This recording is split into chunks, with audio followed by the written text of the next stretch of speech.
আসসালামু আলাইকুম রহমতুল্লাহি ওয়া বারাকাতুহু। সম্মানিত দর্শক, আজকের যে শিরোনামটি নিয়ে আলোচনা করব, এটি আমার জন্য খুবই স্পর্শকাতর একটি বিষয়। কারণ আমি এই দলটির হয়ে নির্বাচন করেছিলাম।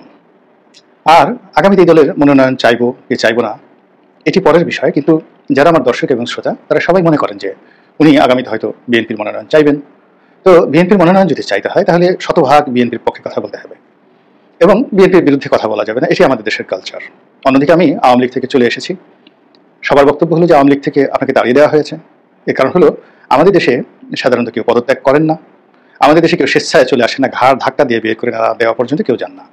এ কাজে আমার মতো একজন ক্ষুদ্র মানুষ, সেই পাহাড় সম, হিমালয় সম শেখ হাসিনার বিপুল বৈভব, বিপুল প্রভাব প্রতিপত্তি এবং এমপির মতো একটি লোভনীয় পদ পদবি, নমিনেশনের মতো একটি যাকে বলা হয় বাংলাদেশের রাজনীতিতে, এটিকে কোনো অংশে নোবেল পুরস্কারের চেয়ে ছোট বলতে পারেন না বাংলাদেশের রাজনীতিতে। তো সেটি আপনি নিলেন না। আওয়ামী লীগ এবং বিএনপি রাজনীতি এই দলীয় মনোনয়ন পাওয়া যে কোনো কর্মক্ষেত্রে বাংলাদেশের যদি ক্ষুদ্র সেক্টর ধরেন, এটা সর্বোচ্চ অর্জন, রাজনৈতিক অর্জন। এর চেয়ে বড় অর্জন হয় না। দ্বিতীয় অর্জন জয়লাভ করা, তৃতীয় অর্জন হলো সেই লোকটি সফলভাবে ভালোভাবে কাজ করা। তো যাই হোক, আমার আলহামদুলিল্লাহ দুটো রাজনৈতিক দলের মনোনয়ন পাওয়া এবং নির্বাচন করার সুযোগ হয়েছিল। দ্বিতীয়ত, আওয়ামী লীগের মতো একটি রাজনৈতিক দলের, ক্ষমতাসীন রাজনৈতিক দলের এমপি হিসেবে 5টি বছর দায়িত্ব পালন করার দুর্লভ সুযোগ আমাকে আল্লাহ দিয়েছেন। প্রায় সবকিছু আমার প্রতিকূলে ছিল। আমি দলের বিরুদ্ধে কথা বলেছি। দলের স্থানীয়, জাতীয়, আঞ্চলিক যারা নেতা ছিলেন, তাদের অনেকের সঙ্গে আমার সম্পর্ক খারাপ ছিল, বিশেষ করে দুষ্ট লোকদের সঙ্গে।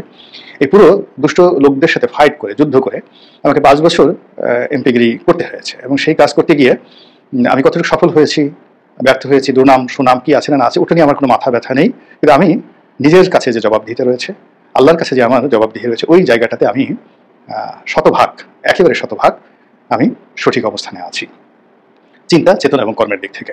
মানুষ কি মনে করলো বা না করলো, সেটা তাদের বিপদ। বিকজ প্রতিটা মানুষ তার নিজস্ব চরিত্র, চিন্তা, জন্ম, দৃষ্টিভঙ্গি এর থেকে অন্য মানুষকে চিন্তা করে। তো কাজে আমাকে নিয়ে ইলিয়াস যে চিন্তা করবে, এটা ইলিয়াস হোসেন, যে প্রবাসী সাংবাদিক, ওর যেভাবে জন্ম হয়েছে, বেড়ে উঠেছে, ও যা কিছু দেখেছে, ওর যে লেখাপড়া, তারপরে ওর যে দৈনন্দিন জীবন, সে অনুযায়ী সে আমাকে মূল্যায়ন করবে। আবার আপনি যদি আমার সম্পর্কে ডক্টর মোহাম্মদ ইউনূসকে জিজ্ঞাসা করেন, তিনি তার মতো করে আমাকে মূল্যায়ন করবেন। আপনি যদি জনাব তারেক রহমান সাহেবের কাছে আমার কথা জিজ্ঞাসা করেন, তিনি তার মতো করে আমাকে মূল্যায়ন করবেন। আবার আপনি যদি ডক্টর সলিমুল্লাহ খানকে জিজ্ঞাসা করেন, যে ফরিদ গোলাম মোল্লা রানী, ফরহাদ মাজাহারকে জিজ্ঞাসা করেন, আপনি যদি মাহমুদুর রহমান সাহেবকে জিজ্ঞাসা করেন, নুরুল কবির সাহেবকে জিজ্ঞাসা করেন, তো তারা আবার তাদের মতো করে বলবেন। অর্থাৎ প্রতিটি মানুষের শিক্ষা দীক্ষা অবস্থান হচ্ছে। আপনি যদি সেফায়েতুল্লাহ সেফুকে জিজ্ঞাসা করেন, তিনি এক ধরনের কথাবার্তা বলবেন। যার জন্য আপনি যদি সব মানুষের কথা শুনে নিজের জীবন পরিচালিত করতে যান, আপনি মুহূর্তের মধ্যে ব্যর্থ হয়ে যাবেন। তো আমি সেই ঝুঁকিতে না গিয়ে আমি আমার মতো কাজকর্ম করে যাচ্ছি। তো যেটা বলছিলাম, যে যেহেতু এখনো পর্যন্ত বিএনপি নামক যে দল, এই দলটির রাজনীতির সঙ্গে আমি জড়িত, বিশ্বাস করি, এই দলটির ভালো কামনা করি। কাজেই আজকের এই শিরোনাম নিয়ে কথা বলতে গিয়ে আমাকে খুবই সতর্ক হতে হচ্ছে। শেখ হাসিনার পতনের পর বিএনপি ক্ষমতায় আসার যে সম্ভাবনাটা, এটা কেমন, এটি নিয়ে দলের অনেক সিনিয়র যারা নেতৃবৃন্দ রয়েছে, সেই আমি জয়েন করার পর থেকে 18 সনের পর থেকে বহুবার শীর্ষ নেতৃবৃন্দের সঙ্গে একাধিকবার আলাপ আলোচনা হয়েছে। আমরা ঠিক যেভাবে প্ল্যান করেছিলাম বা যেভাবে আশা করেছিলাম, মোটামুটি আসলে ঘটনা ওভাবেই ঘটছে। আমরা রাতারাতি কেউ স্বপ্ন কল্পনা করিনি বিএনপির যে কোনো লোক যে শেখ হাসিনা পালিয়ে যাবে, অমনি একটা সরকার আসবে আর বা বিএনপি ক্ষমতায় চলে আসবে, একটা নির্বাচন হবে, এরকম আশা করিনি। বিএনপি তার যে রাজনৈতিক প্রোগ্রাম, মেধা, তার যে প্ল্যান, পরিকল্পনা, সবকিছু দিয়ে এমন এটা ভেবেছিল যে শেখ হাসিনার পলায়নের পর একটা বিশ্রী অবস্থা সৃষ্টি হবে এবং সেই অবস্থাতে নিজের দলের নেতাকর্মীদেরকে যথাসম্ভব নিয়ন্ত্রণ রাখতে হবে। তো সেভাবে বিএনপির প্রস্তুতি ছিল। কিন্তু বিএনপি যেটি স্বপ্নেও কল্পনা করেনি, সেটি হলো বিএনপি ডক্টর মোহাম্মদ ইউনূস এইভাবে ক্ষমতায় আসবেন, এটি বিএনপির প্ল্যানে ছিল না। প্ল্যান বি, প্ল্যান সিতেও ছিল না। এক ঘটনা। 2 নম্বর হলো, ডক্টর মোহাম্মদ ইউনূস যদি আসেনও, তিনি এটা জাতীয় সরকারের প্রতীক হয়ে অনেকগুলো মানুষের সম্মিলনে আসবেন। তিনি এইভাবে একটা এনজিও গ্রাম সরকার করবেন, এটা গ্রামীণ ব্যাংক মডেল কিংবা একটা এনজিওর মডেলের একটা সরকার তিনি করবেন। বড় যে একটা কর্পোরেট, গ্রামীণ ফোনের মতো একটা কর্পোরেট হাউস খুলে বসবেন, এটা বিএনপির ডিকশনারিতে ছিল না। ফলে এই যে ইউনূসের যে জমানা, এই জমানাটাকে মোকাবেলা করার জন্য বিএনপিকে নতুন করে চিন্তা ভাবনা করতে হচ্ছে এবং এটাই হলো এখন বিএনপির সবচেয়ে বিপদ এবং বিপত্তি। তৃতীয় যে সমস্যাটি বিএনপি কল্পনা করেনি, সেটা হলো যে আইন শৃঙ্খলাটা এতটা অবনতি হবে এবং পুরো পরিস্থিতি নিয়ন্ত্রণের বাইরে চলে যাবে এবং সাধারণ জনগণ এত দ্রুত অধৈর্য হয়ে পড়বে তত্ত্বাবধায়ক সরকারের উপর, এটি বিএনপির হিসেবের মধ্যে ছিল না। তো ফলে কি হচ্ছে, চলমান যে অবস্থা আছে, সেই অবস্থা বিএনপিকে প্রতিটি পদক্ষেপ নিতে হচ্ছে হিসাব করে, 10 বার হিসাব করে। প্রতিটি কথা বলার আগে তাকে 100 বার চিন্তা ভাবনা করতে হচ্ছে এবং তাকে অঙ্ক কষে কষে এগোতে হচ্ছে।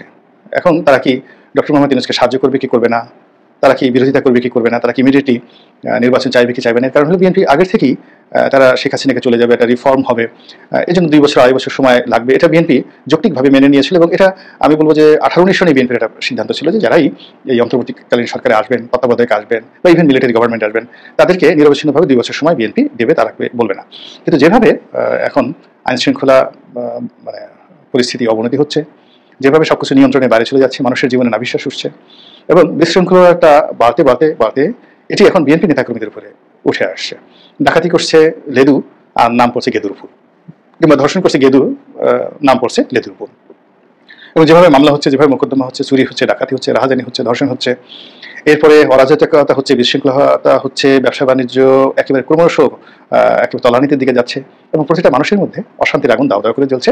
এই বিষয়গুলো ডক্টর মোহাম্মদ ইউনূসের নেতৃত্বে একটি সরকার হবে যাকে আমরা এত বড় মনে করতাম, যাকে মনে করতাম যে পৃথিবীতে যদি শ্রেষ্ঠ মানুষ জীবিত কিংবদন্তি কেউ থাকেন তিনি ডক্টর মোহাম্মদ ইউনূস, এবং তাকে আমরা নেলসন ম্যান্ডেলার চেয়েও অনেক যোগ্য মনে করতাম এবং তাকে মনে করতাম যে he is a man, is a unique man, not to be discussed, not to be compare with anybody. তার সঙ্গে আসলে কারো তুলনা হতে পারে না, neither with Napoleon Bonaparte, neither with Julius Caesar or anybody else. Yunus is unique. Yunus is unique. তিনি আকাশ থেকে তারকা এনে আমাদের বৃক্ষরাজি এমনভাবে সাজিয়ে দেবেন, মনে হবে যে আকাশের তারকাগুলো জোনাকি পোকা হয়ে অমাবস্যা রাতে আমাদের এই পৃথিবী আলোকিত করছে, বাংলাদেশ আলোকিত করছে। আমরা তাকে নিয়ে আলোচনা করতাম, তার একটা অলৌকিক ক্ষমতা আছে, সেই ক্ষমতা দিয়ে তিনি বাংলাদেশে দুধ এবং মধুর দুটো নহর প্রবাহিত করে দেবেন। এবং আমরা তার হাসি, তার কথা সবকিছু দেখে মনে করতাম যে তার যোগ্যতার কোনো শেষ নেই, তার গুণের কোনো শেষ নেই। তিনি বাগুন, আপনি তো জানেন যে বাগুন মানে বা মানে ইতিবাচক, যার গুণের কোনো শেষ নেই, অসংখ্য যার গুণ, তিনি বাগুন নট বেগুন। তো এই যে ডক্টর মোহাম্মদ ইউনূস, আরবিতে বাগুন বা গুণ, গুণের যার গুণের কোনো শেষ নাই, সীমাহীন গুণ তার রয়েছে। তো সেই গুণাবলীগুলো এসে বাস্তবে তিনি যখন আমাদের মধ্যে এলেন, তারপর তিনি যখন তার দায়িত্ব পালন শুরু করলেন, এ আমরা কি দেখছি, এ আমরা কি শুনছি, এ আমরা কি ভাবছি, আমাদের সমস্ত স্বপ্ন রীতিমতো ধূলিসাৎ হয়ে পড়েছে। তো এর ফলে কি হচ্ছে, ডক্টর মোহাম্মদ ইউনূস সম্পর্কে বিএনপিকে কিন্তু সিদ্ধান্ত নিতে হচ্ছে এবং খুব দ্রুত সিদ্ধান্ত নিতে হচ্ছে। এবং ইতিমধ্যে দেখবেন যে বিএনপি বিভিন্ন টোপ ফেলেছে। যেমন তারেক রহমান সাহেব একবার তিনি যে পল্টনের ময়দানে বক্তব্য দিলেন, বক্তব্য শুনে মনে হলো যে সরকারকে তিনি সময় দিতে চান। আবার 2 দিন পরে তিনি বললেন যে না, খুব অল্প সময়ের মধ্যে নির্বাচন দিতে হবে। আবার মির্জা ফখরুল সাহেব বললেন যে না ঠিক আছে, যৌক্তিক সময় দেবো। আবার বললেন যে না, যত দ্রুত সম্ভব নির্বাচন দিতে হবে। এই যে বিএনপি এক এক সময় এক একটা কথা বলছে, ইট মিনস যে তারা এক একটা শব্দ বোমা ছেড়ে দিয়ে সরকারের গতিবিধি লক্ষ্য করার চেষ্টা করছে। তো এর কারণে সেই গতিবিধির উপর নির্ভর করে তাকে কিন্তু সিদ্ধান্ত নিতে হচ্ছে। এর কারণ হলো, যদি ডক্টর মোহাম্মদ ইউনূস ফেল করেন, ফেল করার ফলে তাহলে এখন যে অবস্থা আছে তার চেয়ে আরও খারাপ অবস্থা তৈরি হবে, ভীতি ছড়িয়ে পড়বে। এবং এখন এই আন্দোলনের সঙ্গে যারা সম্পৃক্ত, তারা সহ এই উপদেষ্টা মণ্ডলীতে যারা আছেন, ইনক্লুডিং ডক্টর মোহাম্মদ ইউনূস, তার সঙ্গে সঙ্গে মার্কিন দূতাবাস, পশ্চিমারা যারা খুব লাফালাফি করছেন তাকে নিয়ে, সবাই বাংলাদেশে বিপদে পড়বেন, মারাত্মক বিপদে পড়বেন। এবং এই বিপদের অনেকগুলো গন্ধ আমরা দেখতে পাচ্ছি। এর কারণ হলো ফিলিস্তিন পরিস্থিতি নিয়ে মানে যাকে বলা ইসরায়েল, ইরান এবং তুরস্কের যে সম্পর্ক এবং আমেরিকার সম্পর্ক, এরকম একটা সন্ধিক্ষণে গিয়ে পৌঁছে গেছে যে সেখানে লেবাননে ইসরায়েলের নৃশংস হত্যাকাণ্ড, সেখানে হামাস প্রধান এর আগে ইসমাইল হানিয়া মারা গিয়ে তারা মেরে ফেলেছেন। তারপর যে হিজবুল্লাহর প্রধান হাসান নাসরুল্লাহকে তারা মেরে ফেলেছে, ইসরায়েল মেরে ফেলেছে। এবং এখন সবাই ভয় পাচ্ছে যে ইরানের যে ধর্মীয় নেতা আয়াতুল্লাহ আলী খামেনি, তাকে হত্যার নীল নকশা নিয়ে ইসরায়েল এগুচ্ছে। এখন এই অবস্থাতে রাশিয়া এবং ইরান, এই দুটো পরাশক্তির কোনো উপায় নেই যাকে বলা হয় ইসরায়েল আক্রমণ করা ছাড়া। তাদেরকে যদি বেঁচে থাকতে হয়, টিকে থাকতে হয়, শুধুমাত্র হুমকি ধামকি দিয়ে টিকে থাকা চলবে, তাদেরকে এবার সরাসরি আক্রমণে যেতে হবে এবং সেই প্রস্তুতি নিয়ে তারা এগোচ্ছে। এটি গেল এক। আর ইরানকে অবশ্যই ইসরায়েল আক্রমণ করতে হবে এবং সেই আক্রমণ করার ফলে বাংলাদেশের যে 18 কোটি মুসলমান রয়েছেন বা এই যে এখন যে ইসলামাইজেশন রয়েছেন, তাদের মধ্যে যে জাগরণ তৈরি হবে, সেখানে আমেরিকার প্রিয় ভাজন হিসেবে কিংবা ইংল্যান্ডের প্রিয় ভাজন হিসেবে, পশ্চিমাদের প্রিয় ভাজন হিসেবে ডক্টর মোহাম্মদ ইউনূসের জন্য এই বাংলাদেশে বসে শ্বাস নেওয়া, প্রশ্বাস নেওয়া, হাসি দেওয়া, খাবার খাওয়া সত্যিকার অর্থে খুবই কঠিন একটা বিষয় হয়ে যাবে। কাজেই ডক্টর মোহাম্মদ ইউনূসকে সমর্থন দেওয়াটা এই মুহূর্তে বিএনপির জন্য কতটা যাকে বলা হয় সুবিধাজনক হবে এবং এটি আখেরে মানে শেষ অবধি তাদের জন্য ইতিবাচক হবে কিনা, এই বিষয়গুলো নিয়ে তাকে কিন্তু সিদ্ধান্ত নিতে হচ্ছে এবং ঘন্টায় ঘন্টায় দিনে 10-12 বার করে তাকে কিন্তু সিদ্ধান্ত পরিবর্তন হচ্ছে। এখন আমার বক্তব্যটা হলো যে ইউনূস যদি সত্যিকার অর্থে সফল হন, স্ট্যাবিলিটি আনতে পারেন এবং তিনি যদি ক্ষমতায় টিকেও যান, এমনকি 5 বছরও থাকেন, তাতেও কিন্তু বিএনপির কোনো অসুবিধা নেই এবং নির্বাচন হলে বিএনপি ক্ষমতায় আসবে এবং এটা বিএনপি কায়মনোবাক্যে মনে করে এবং আশা করে এবং এটাই বাস্তবতা। কিন্তু ইউনূস যদি ফেল করেন এবং আরেকটা নতুন করে বিশৃঙ্খলা তৈরি হয় এবং আরেকটা মিলিটারি শাসনে এসে যায়, তাহলে বিএনপির জন্য আসলে সেটা একটা ঝুঁকি হয়ে যাবে।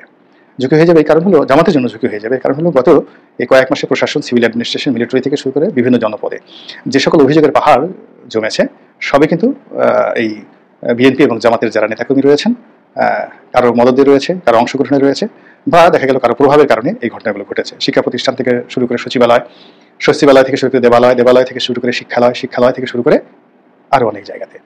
তো যখন মিলিটারি এগুলোতে অ্যাকশন যাবে এবং মিলিটারি, ভারতও চাচ্ছে যে এখানে একটা মিলিটারি ডিক্টেটরশিপ আসুক কিছুদিনের জন্য, এবং আমেরিকাও সেই জিনিসটা সমর্থন করবে, কোনো বই নাই। এর কারণ হলো এখানে আমেরিকার বিগ ইনভেস্টমেন্ট রয়েছে।